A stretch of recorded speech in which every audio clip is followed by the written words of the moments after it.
Hello friends, BCD take के इस भाग में आप सभी का स्वागत है। दोस्तों, यह है मोटो का E4 प्लस और आपने मेरी पुरानी वीडियो में देख ही लिया कि इस फ़ोन के डिब्बे में क्या क्या आता है।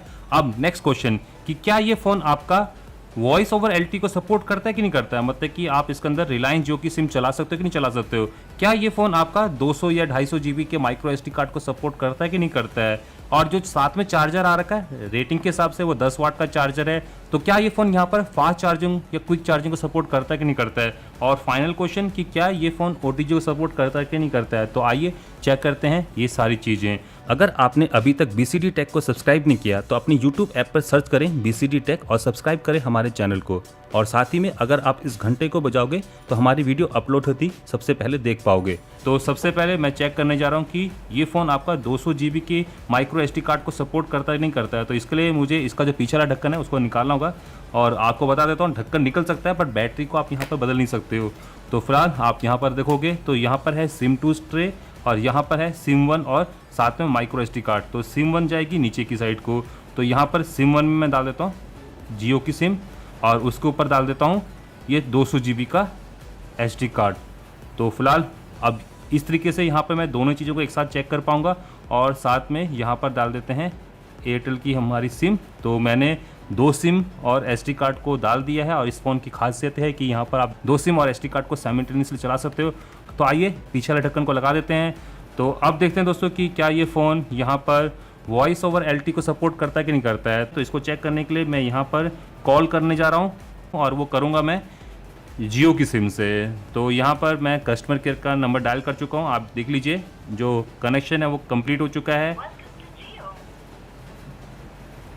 तो हिंदी के लिए 1 दबाएं तो कंटिन्यू अपने जियो कनेक्शन की तो आप देख सकते हैं कि यहाँ पर जियो से कनेक्ट हो चुका है, मतलब कि ये फ़ोन आपका 4G वॉइस ओवर LTE को सपोर्ट करता है, मतलब कि आप इसके अंदर जियो की सिम डाल सकते हो। तो फिलहाल जियो चलता है।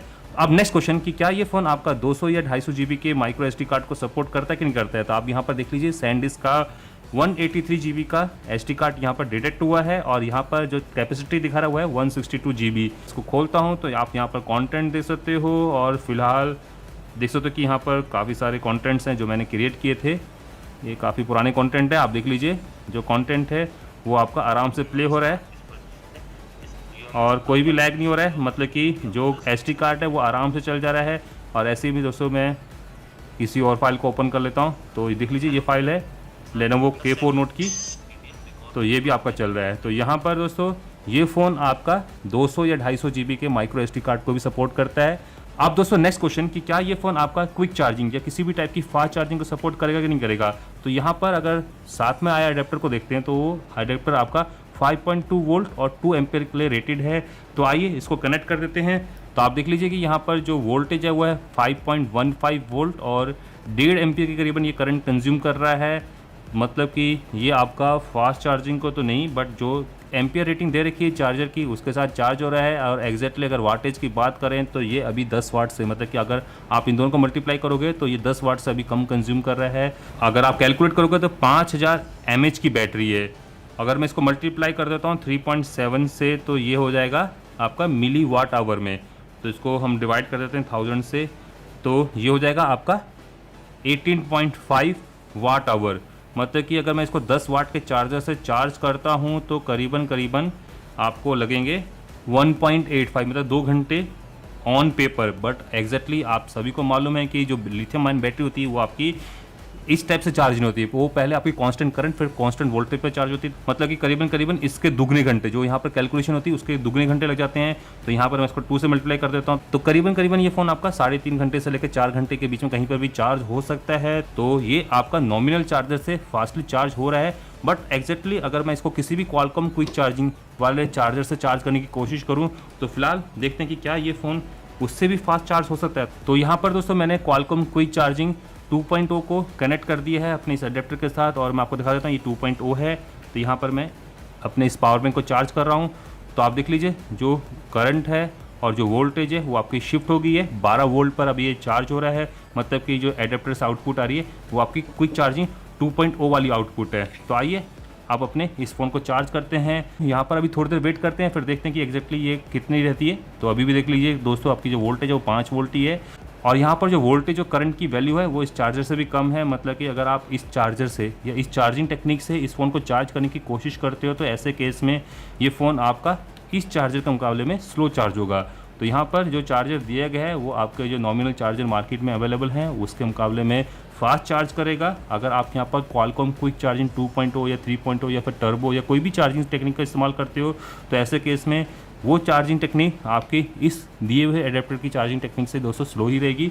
क्योंकि यहाँ पर जो वोल्टेज है ये 5.2 आउटपुट में दे रहा है, ये आपको दे रहा है 5 वोल्ट या फिर चार्जिंग के हिसाब से 9 या 12 वोल्ट या फिर जो भी आपका इंटरमीडिएट वोल्टेज है उसको दे रहा है। तो ऐसे केस में दोस्तों जो करंट है वो कम रहेगी और ये फ़ोन आपका यहाँ पर उतनी जल्दी से चार्ज नहीं हो पाएगा जितनी जल्दी से दोस्तों इस चार्जर के थ्रू चार्ज हो सकता है। तो अब दोस्तों नेक्स्ट क्वेश्चन कि क्या ये फ़ोन आपका OTG को सपोर्ट करता नहीं करता। तो यहाँ पर मैं OTG केबल को लगा देता हूँ और यहाँ पर टेस्टिंग के लिए मैं इस्तेमाल करने जा रहा हूँ एक कार्ड रीडर को।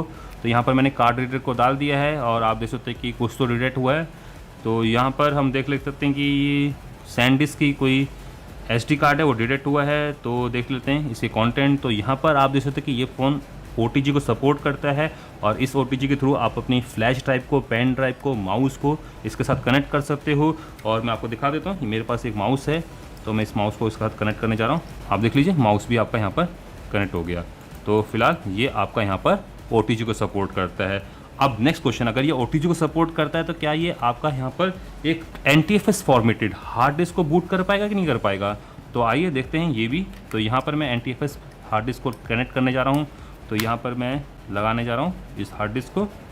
तो ये जो हार्ड डिस्क है ये आपकी अब बूट हो रही है, आप देख लीजिए।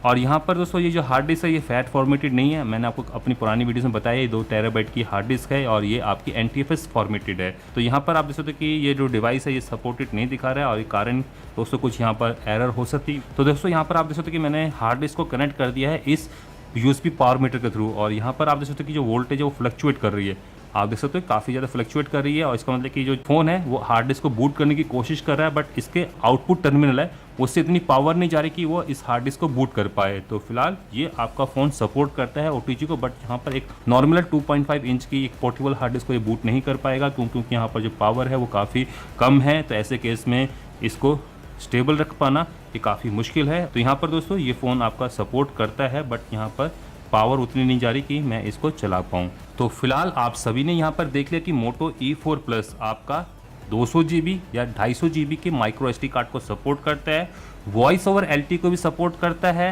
OTG को भी सपोर्ट करता है। बट इस OTG एंड के थ्रू इतनी पावर नहीं जाती कि एक रेगुलर हार्ड डिस्क जो कि आपकी 2.5 इंच की होती है या फिर 3 इंच की होती है या फिर कोई भी SSD होती है तो उसको बूट कर पाए। बट आप नॉमिनल पेन ड्राइव को, USB फ्लैश ड्राइव को, इवन कार्ड रीडर को, माउस को आराम से चला सकते हो बट हाई पावर कंजप्शन वाली डिवाइस को नहीं चला पाओगे। और ये फ़ोन आपका फास्ट चार्जिंग को सपोर्ट करता है बट इसके नेटिव चार्जर से, क्योंकि यहाँ पर आपको मिल जाती हैं 5.2 वोल्ट आउटपुट में। जबकि अगर आप इसको क्वालकॉम क्विक चार्जिंग 2.0 या 3 से चार्ज करने की कोशिश करते हो या किसी भी डैश चार्जिंग टेक्निक से या टर्बो चार्जिंग या फिर किसी एडेप्टिव फास्ट चार्जिंग से चार्ज करने की कोशिश करते हो तो ऐसे केस में उस चार्जर के थ्रू ये फ़ोन फास्टली चार्ज नहीं हो सकता है जितना कि आपका इस चार्जर के थ्रू हो सकता है। तो यहाँ पर मुझे लगता है कि आप सभी को आपके क्वेश्चंस का आंसर मिल गया होगा। अगर अभी भी आपके मन में कोई डाउट है तो आप मुझसे डायरेक्टली पूछ सकते हो। तो इसी के साथ मैं अब इस वीडियो एपिसोड को यहीं पर समाप्त करने जा रहा हूँ। आशा करता हूँ कि आप सभी को ये वीडियो पसंद आया होगा। अगर दोस्तों पसंद आया तो इस वीडियो को लाइक करना, शेयर करना और जाने से पहले मेरे चैनल को सब्सक्राइब करके जाना। सब्सक्रिप्शन आपको यहाँ पर नीचे देखने को मिल जाएगा।